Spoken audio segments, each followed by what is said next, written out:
He's in here!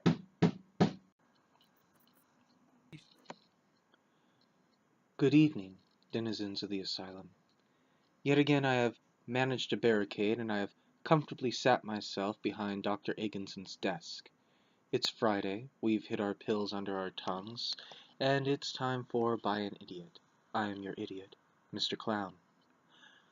The night before was the full moon, and I was surprised to discover the extent to which lycanthropy is represented in my audience. I am sure some of you remember how in the deep dark of the evening we in our dreams were cruelly torn asunder by the frantic howling of our fellow inmates.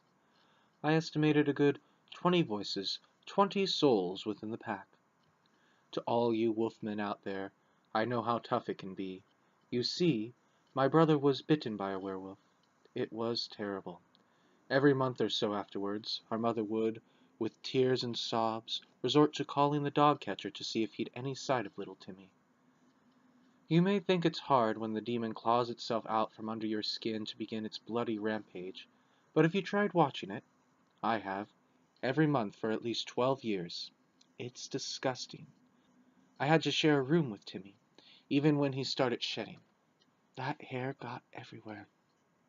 And don't even get me started on trying to talk with him about it. It was all growls and snarls from him then. But he did get the girls. That's the thing.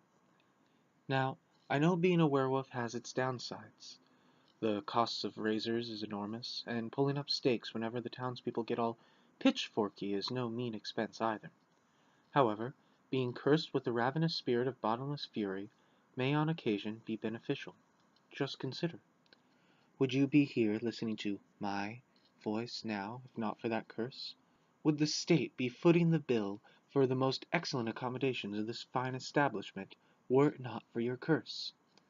In many ways, a bounty of silver linings may be harvested from your condition. Silver may be the wrong word. And uppermost of these are the girls. I've known a few werewolves in my life, and never were they single for very long. Take my brother. If he wasn't busting down our front door to go disembowel some sheep with his bare claws, he was sneaking out his and my window off to some party. He may have had to bear a terrible curse, but that wasn't the reason for the perpetual bags under his eyes. I don't know what it is. Then again, I never understood girls. All he'd have to do is look at one of them, then she'd start following. He'd say something like, "I'm no good for you," in a gruff Batman-type voice, and she'd swoon. He'd tell her, "Don't you understand? When the full moon comes, I won't be able to stop myself." She'd eat it up. The only problem was, he always had to get a new one next month. Soon, there were no more girls left. Now, last Friday I asked for your opinions regarding the venerable doctor. I would categorize your responses in 3 ways. Some of you take an unfavorable view.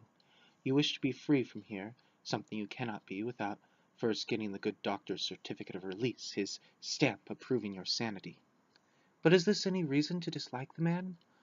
Why leave here? The food is good, pretty little nurses bind electrodes to our temples, and there's no want of interesting company. Why should you want to leave? Yet, don't hate the man for doing his job. We all know you're cracked. You're here, aren't you? Some of you, also wishing your freedom, take the opposite view. Dr. Egginson is the only one who can release you, and of him you can speak only praise. Are you not in the same boat as the first set? What, should your opinion of him be colored by anything he can do for or against you? The third response I have found among the wiser class of our society, namely myself. He is a little too interested in talking about my mother, and... Ah, there you are! It seems that's all for tonight. This has been Mr. Clown!